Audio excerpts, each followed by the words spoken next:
All right, jumping into Genesis chapter 8 now. A very interesting chapter as we see the process of the flood and the flood receding, the floodwaters receding, and the outcome of that as it affects Noah and as God contemplates what's happened. A really interesting chapter, digging in. Habakkuk chapter 3 verse 2 has a verse that's quite applicable. Habakkuk has a prayer that says, "In wrath remember mercy." This is the cry of Habakkuk as impending judgment comes to Israel, but he's also significantly tapping into exactly God's heart, because chapter 8 verse 1 we see God remembered Noah and his family in the ark. So God remembered them, and God isn't pleased to distribute judgment. It isn't his heart that he's just cruel and happy to do it. It breaks his heart because he cares for those he's created. But in that, it's a necessary part of dealing with sin. And that's where God was at the flood. And so Noah begins to see the waters receding. We have a 150-day window where the waters have prevailed over the earth. 40 days prior to that, it was just water, rain, rain, rain. So we have 190 days of the flood in its active phase, 150 days following that in the floodwaters receding. So what we have is what amounts to nearly an 11-month window of time that they've been in the ark until they're told by God to exit the ark. In that process, Noah releases a raven. The raven comes back, nowhere to land. Then he releases a dove. The dove comes back, nowhere to land, and then he releases a dove a second time. The dove brings an olive. And then the dove goes again and doesn't have any place that he can't land, so the dove doesn't return. So quite interesting process with the raven, the dove kind of back to back.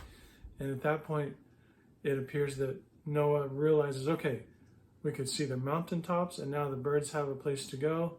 The land is dry enough, and God gives them the green light to exit the ark. All the animals come out of the ark, and God gives the injunction, same as to Adam and Eve, to be fruitful and multiply across the whole earth again.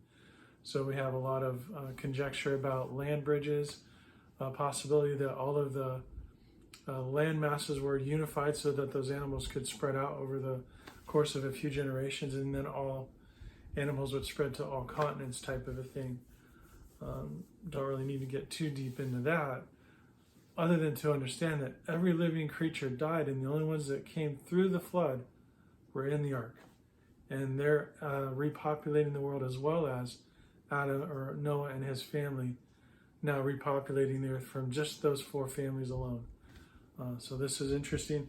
We see the very end section, the last couple of verses, really neat, where Noah's first action is to build an altar and worship God and honor God in the salvation that they've seen. And God's response to that is he enjoys the sweet smelling aroma of that sacrifice.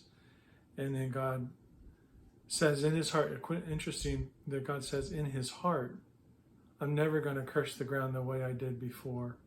And from now on, there are going to be seasons, and there are going to be sunlight and sunset, and the moon, the day, the night, and the seasons.